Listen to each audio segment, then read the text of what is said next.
भारतीय इतिहास में ऐसे कई रहस्य हैं जो अभी उजागर होना बाकी हैं, जो इतिहास में नहीं पढ़ाए जाते या कि जिनके बारे में इतिहासकारों में मतभेद है।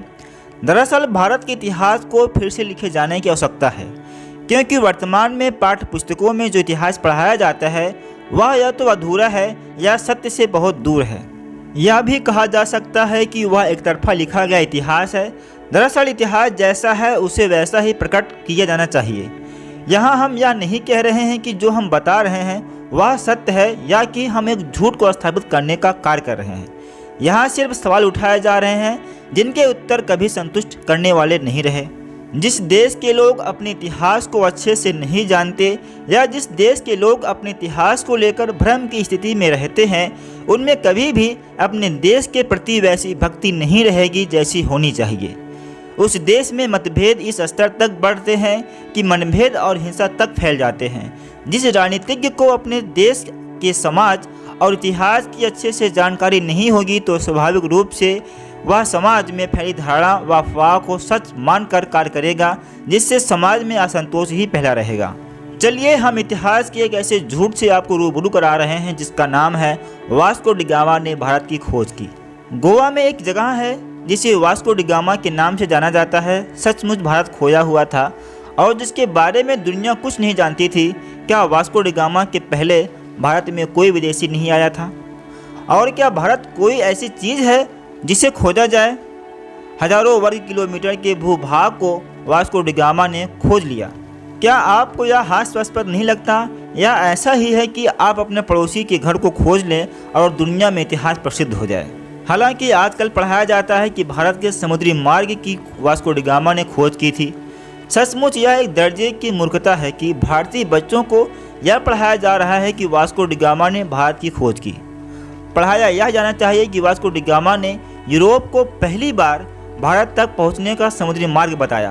दरअसल पहले यूरोपीय देशों के लिए भारत एक पहेली जैसा था। यूरोप अरब के देशों से मसाले, मिर्च आदि खरीदता था, लेकिन अरब देश के कारोबारी उसे यह नहीं बताते थे कि यह मसाले पैदा की जगह करते हैं। यूरोपीय इस बात को समझ चुके थे कि अरब कारोबारी उनसे ज़रूर कुछ न कुछ छिपा रहे हैं। ये कारोबारी अरब के उस पार पूर्वी देशों से ज़्यादा परिचित नहीं थे। जहाँ तक सवाल भारत का है तो इसके एक और हिमालय की ऐसी श्रृंखलाएँ हैं जिसे पार करना असंभव है। भारत के दूसरी ओर 3 ओर से भारत को समुद्र ने घेर रखा है। ऐसे में यूरोप वासियों के लिए भारत पहुंचने के 3 रास्ते थे।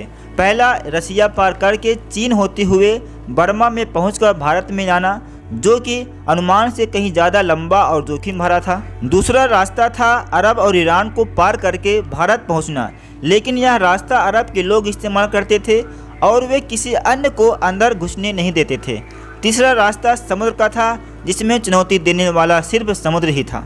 ऐसे में एक ऐसे देश के समुद्री मार्ग को खोज करने यूरोप के नाविक निकल पड़े, जिसके बारे में सुना था लेकिन देखा नहीं था। इन नाविकों में से एक का नाम क्रिस्टोफर कोलंबस था, जो कि इटली के निवासी थे।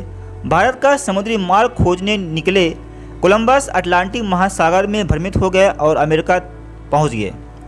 कोलंबस को लगा कि अमेरिका ही भारत है। इसी कारण वहां के मूल निवासियों को रेड इंडियन के नाम से भी जाना जाता है। कोलंबस की यात्रा के करीब 5 साल बाद पुर्तगाल के नाविक वास्को डी गामा जुलाई 1498 में भारत का समुद्री मार्ग खोजने निकले। वास्को डी गामा ने समुद्र के रास्ते कालीकट पहुंचकर यूरोप वासियों के लिए भारत पहुंचने का एक नया मार्ग खोज लिया था। 20 मई 1498 को वास्को डी गामा कालीकट तट पर पहुंचे और वहां के राजा से कारोबार के लिए हामी भरवा ली। कालीकट में 3 महीने रहने के बाद वास्को डी गामा लौट गए। कालीकट अथवा कोलिकोट केरल राज्य का एक महत्वपूर्ण नगर और पत्तन है। वर्ष 1499 में भारत की खोज की यह खबर फैलने लगी। वास्को डी गामा ने यूरोप के लुटेरों, शासकों और व्यापारियों के लिए एक रास्ता बना दिया था।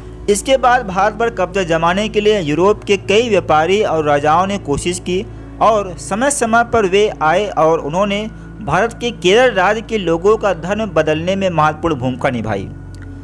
पुर्तगालियों की वजह से ब्रिटिश लोग भी यहाँ आने लगे। अंततः 1615 ईस्वी में यह क्षेत्र ब्रिटिश अधिकार में आया।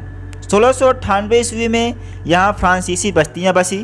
फ्रांस और ब्रिटेन के बीच के युद्ध के काल में इस क्षेत्र की सत्ता बदलती रही।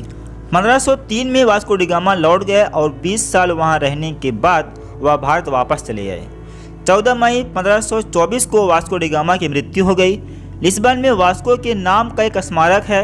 इसी जगह से उन्होंने भारत की यात्रा की शुरुआत की थी। दरअसल 1492 में नाविक राजकुमार हेनरी की नीति का अनुसरण करते हुए किंग जॉन ने एक पुर्तगाली बेड़े को भारत भेजने की योजना बनाई ताकि एशिया के समुद्री मार्ग खुल सके। उनकी योजना मुसलमानों को पछाड़ने की थी, जिनका उस समय भारत और अन्य पूर्वी देशों के साथ व्यापार पर एकाधिकार था। एटा वास्को डी गामा को इस अभियान के नेतृत्व के लिए चुना गया था, लेकिन उसकी मृत्यु के बाद वास्को द गामा ने उसका स्थान लिया। 8 जुलाई 1497 को वास्को द गामा 4 जहाज़ों के एक बेड़े के साथ लिस्बन से निकले थे। वास्को द गामा के बेड़े के साथ 3 भाषाएं भी थे, जिसमें से 2 अरबी बोलने वाले और एक कई बंतु बोलियों का जानकार था। बेड़े में वे अपने साथ एक पेड्राओ पाषाण स्तंभ भी ले गए, जिसके माध्यम से वह अपनी खोज और जीती गई भूमि को चिन्हित करता था। दोस्तों, क्या आपको यह नहीं लगता कि इतिहास में इस वाक्य को बदलना आवश्यक है कि वास्को डी गामा ने भारत की खोज की है, बल्कि यह कहना चाहिए कि वास्को डी गामा ने यूरोप से भारत का मार्ग की खोज की थी।